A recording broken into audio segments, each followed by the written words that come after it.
What is going on, friends? Thank you so much for joining us on this late night sports from the couch here on Mercado Airwaves. We really appreciate you joining us to end your March 26, 2019. We have a lot of good stuff to get to on today's episode. Kyle Hendricks signs a brand new deal with the Chicago Cubs. Conor McGregor is in the news for some interesting and some pretty bad reasons, and the NFL has a new rule change. We have our first game of the NFL season and some Wrestlemania news. All that and much more on this episode of Sports from the Couch, late night on the Mercado Airwaves Network. Let's hit a quick break, and when we get back, we'll get into all the news of the day.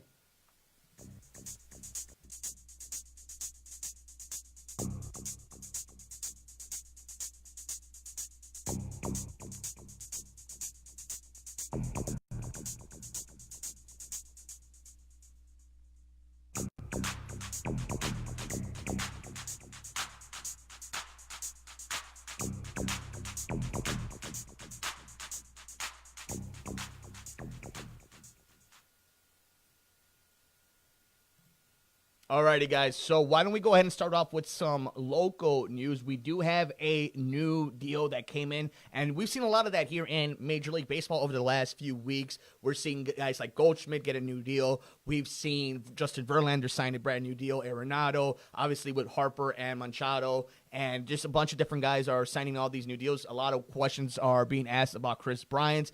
But there is a Chicago Cub who did get a brand new deal, and that is Kyle Hendricks. The report is the Cubs extended Kyle Hendricks to a 4-year deal worth $55 million. And again, this is just a rock of the organization, a guy who really earned this contract, and it's been interesting to see how he has really become kind of that stopper for the Cubs. And, Joe Madden and the organization always uses that, you go, we go, especially when it came to Dexter Fowler as a leadoff man back in 2016. But specifically with Kyle Hendricks, the one thing that you will notice is he's the constant professional. And here's the thing. His longevity, I think, is going to last a lot longer than, let's say, a power thrower than like a Chris Sale or something. Justin Verlander, a Strasburg, any of these guys. And I think the big thing that the Cubs have benefited with a Kyle Hendricks is this idea that the way he makes guys misses is not by overpowering them, but by being crafty, by hitting the corners, making sure his pitches are made at the right spots. And that's something that you can't teach, in the sense of you either have it or you don't with the talent. And then when you don't have it, you have to have the craftiness the whole time. And both things you can't teach. You can't teach talent, and you can't teach, the blockage that someone like Kyle Hendricks had to go through. Like Justin Verlander, whenever he got into a pickle, just throw it really hard, throw a fastball right down the middle, see if they could catch it. Doesn't work like that for Kyle Hendricks. So for the Cubs to be able to get this deal done and have control again on another spot that you don't have to worry about now. And this having Jose Quintana and now having Kyle Hendricks locked down, you know what you have with John Lester, and you invested his money with Cole Hamels, so you're feeling pretty good. And if Darvish works out, you're feeling very comfortable with your rotation. Now I know Pacoda, it doesn't take kindly to older pitching staffs, but you can't, for all things being equal, and if we're just talking about this deal specifically. 4 years, $55 million, that's a steal for the Chicago Cubs. And it's a nice move. You move forward. One more piece has been taken down. And let's say he never becomes a Cy Young guy. But let's say he's a guy who eats up a lot of innings and keeps you in games.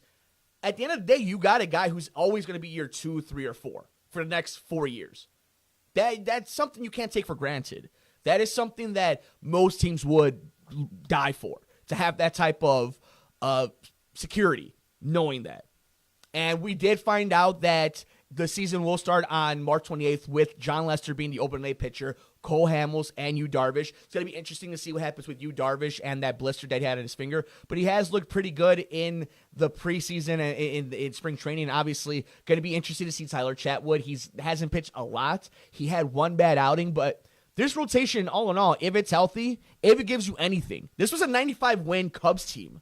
I think we forget that because they won in 2016, and we have these high expectations for these teams, but this team won 95 games, was in the postseason. Just the season before that in the NLCS. The season before that won the whole damn thing.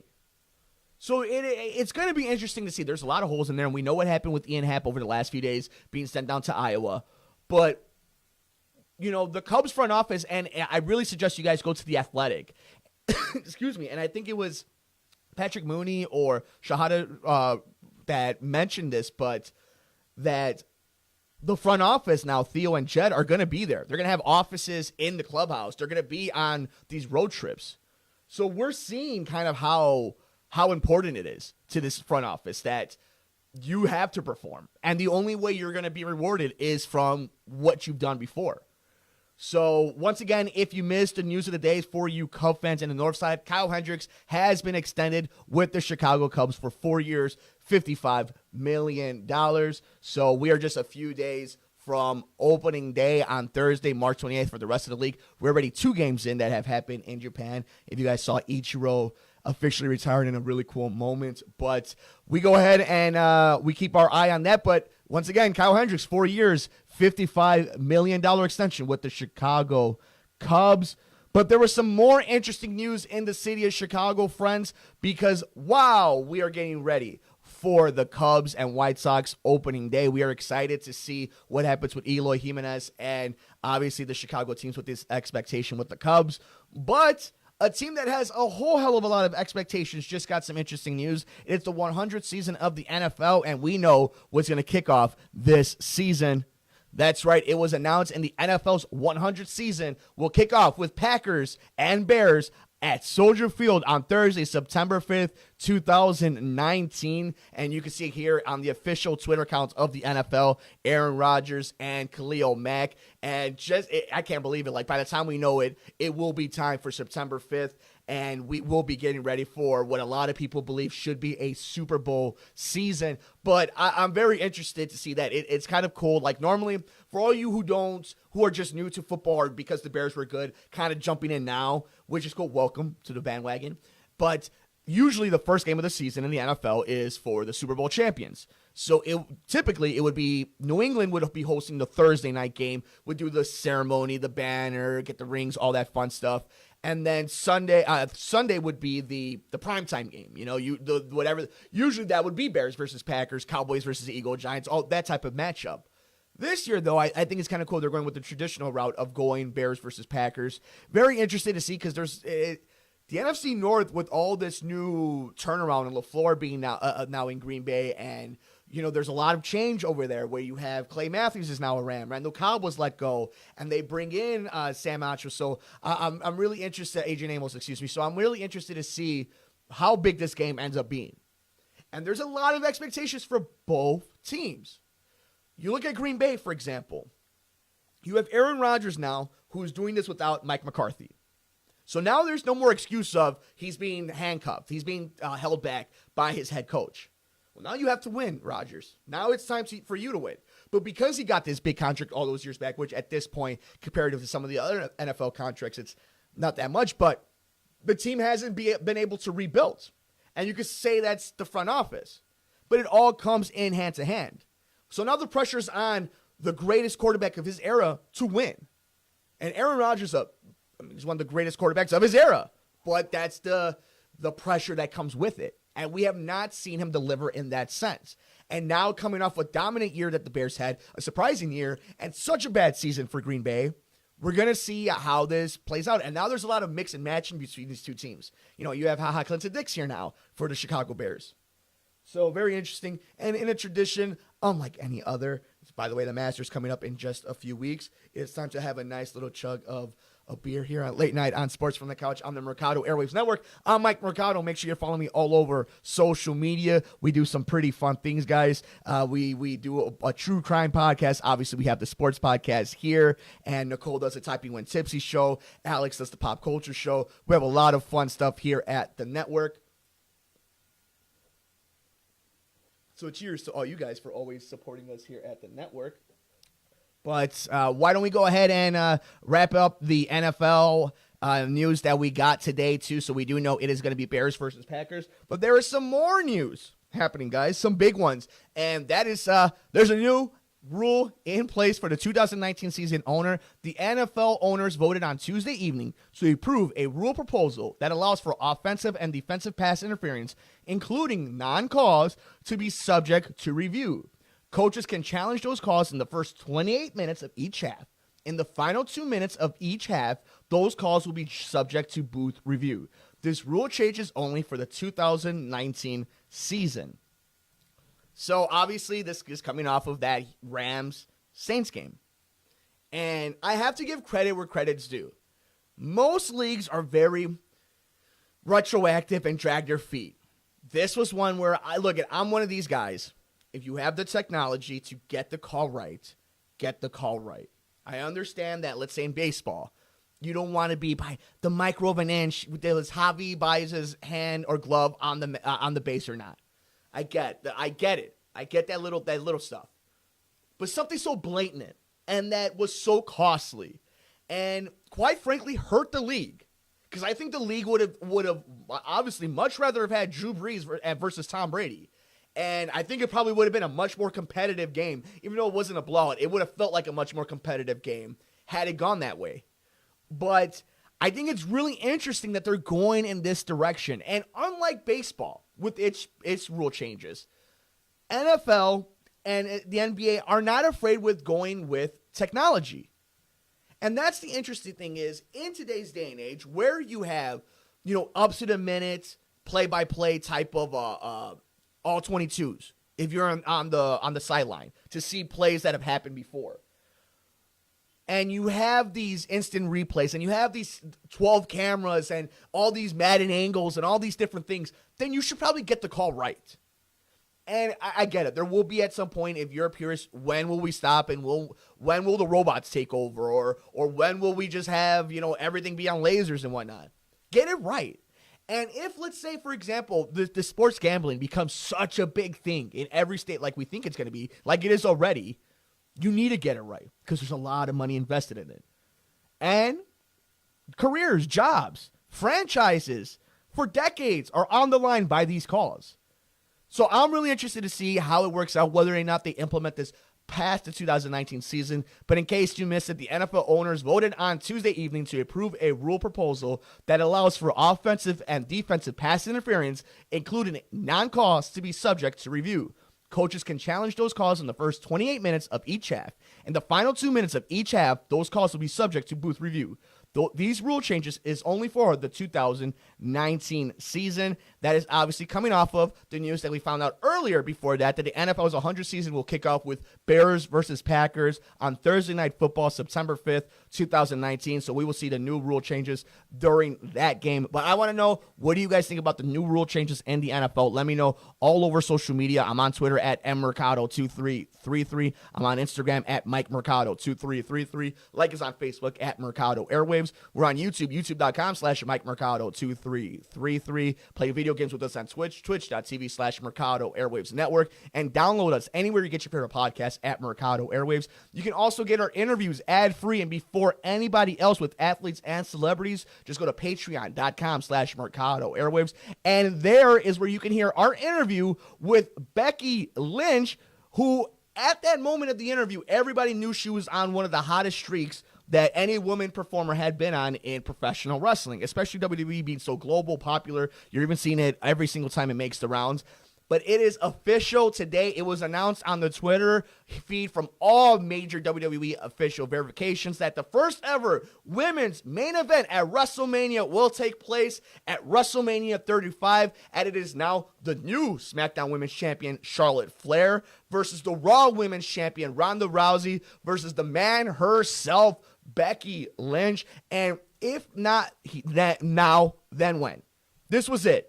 You have one of the baddest women on the planet in Ronda Rousey. Now, a lot of people like to make jokes about Holly Holm and Amanda Nunes. Yeah, that's cool, right? We won't make jokes about Daniel Cormier getting knocked out by John Jones or Brock Lesnar getting his ass whooped by Cain Velasquez. We don't make jokes, but we make jokes about women and in wrestling. Cool. Yeah, you tough guys. I get it. Ronda Rousey is one of the most influential women athletes ever. Not like Serena Williams, but ever is Ronda Rousey. Charlotte Flair has the name of Ric Flair, one of the most famous pro wrestlers that ever went out of his domain. Becky Lynch became the Stone Cold Steve Austin of her generation. These women deserve to main event the biggest pro wrestling, sports, and entertainment show of the year. And the fact that it's in New York City, it'll have 85,000 people in MetLife Stadium. What else can you ask for? This poster is all hype, and these women deserve it. Why not? When Captain Marvel is going to make $1 billion in the box office, when Scarlett Johansson and Black Widow are going to have their brand new movie, Wonder Woman's about to get a sequel, these women, you should have the best storyline going in wrestling.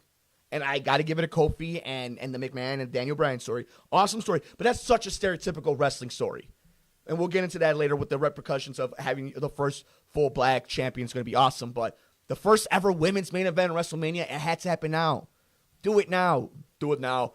WrestleMania 35 in New York City, in the place that the Giants and Jets plays, a home of Super Bowls.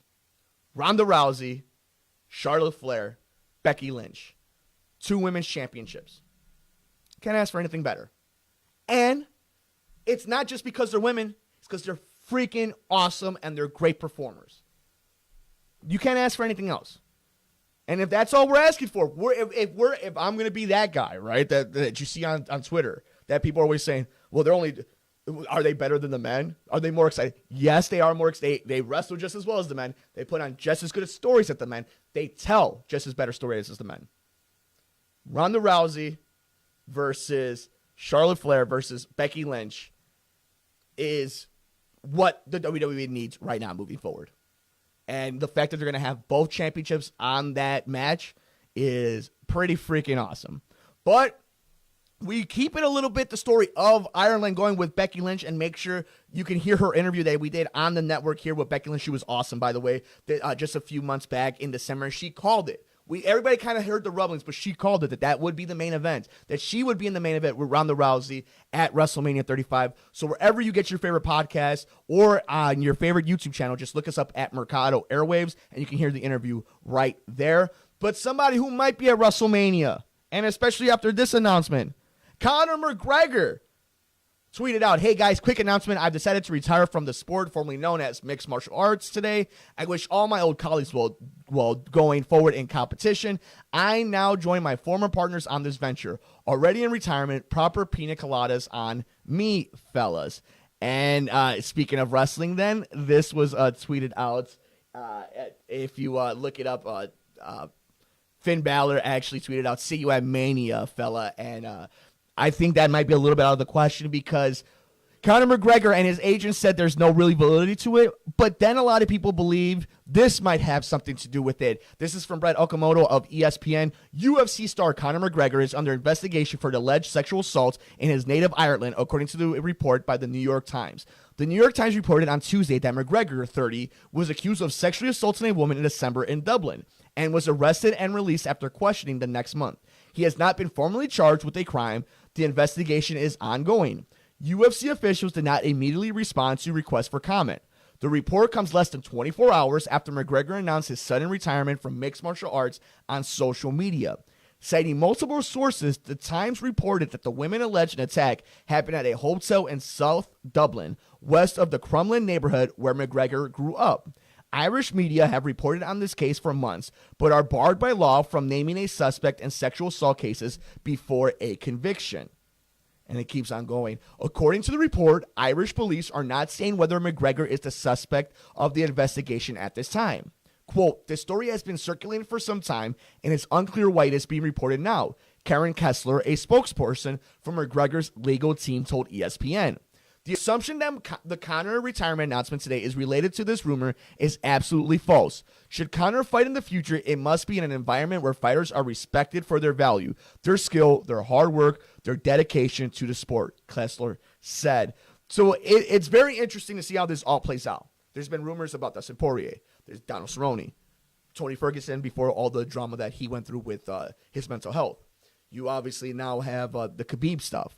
And then at this point now, Nate Diaz. Everybody's wondering whether this trilogy is going to happen with Nate Diaz or not. And how about a quick swig for you guys?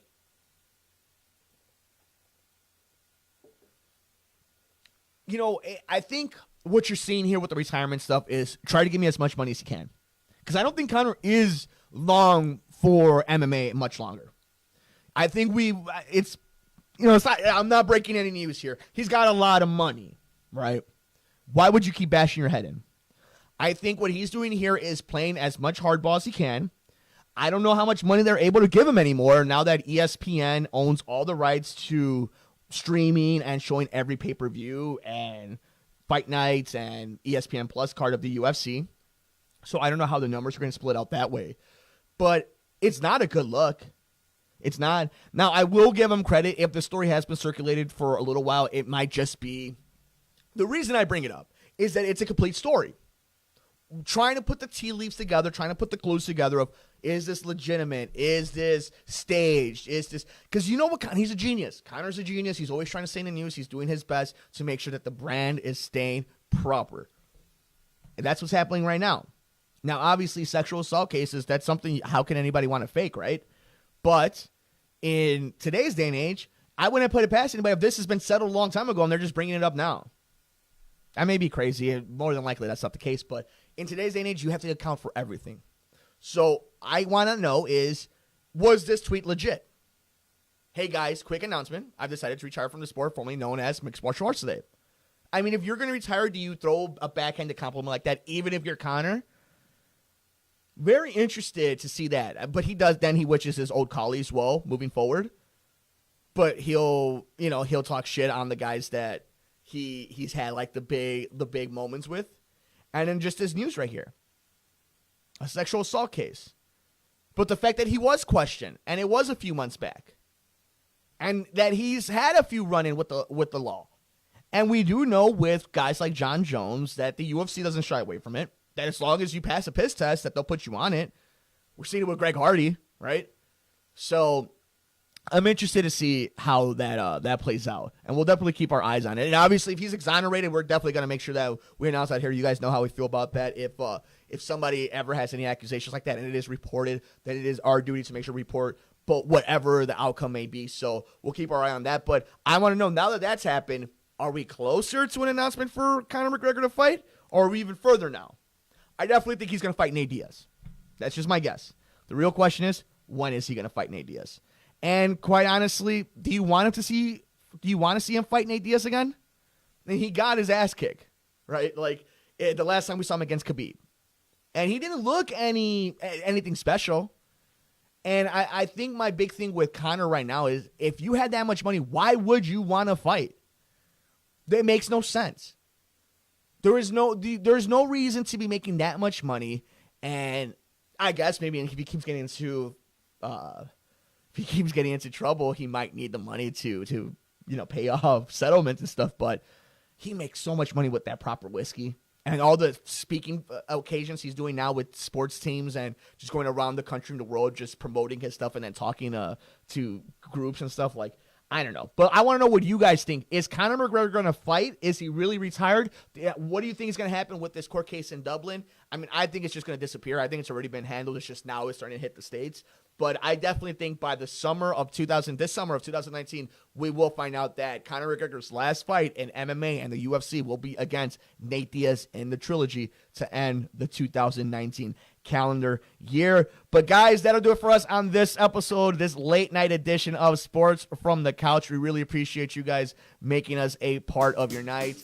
We really hope that you were able to enjoy this. We're really enjoying doing a late night edition of it. Able to have a nice cool brewski with each and every one of you guys. Very delicious.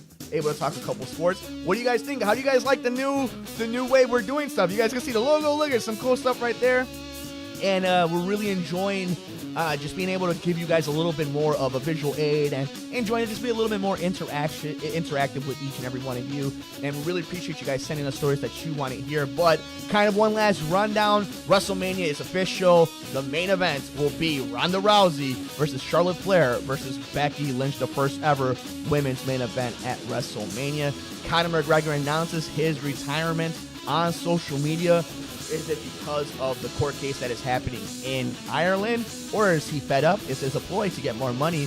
Or maybe his last fight in the UFC? We have a new rule change in the NFL. Pass interference is now going to be reviewable for the 2019 season. We'll keep an eye on exactly what this means for the league moving forward. Speaking of the league, we know we'll open up the season for the 100th season in the NFL. It is Packers versus Bears on September 15th, the first Thursday night game of the NFL season. And in local baseball news, before first pitch on Thursday, March 28th, Kyle Hendricks signs a 4-year, $55 million extension with the Chicago Cubs. Thank you guys so much. We will see you on the next episode of Late Night from Sports from the Couch on the Mercado Airwaves Network. I'm Mike Mercado.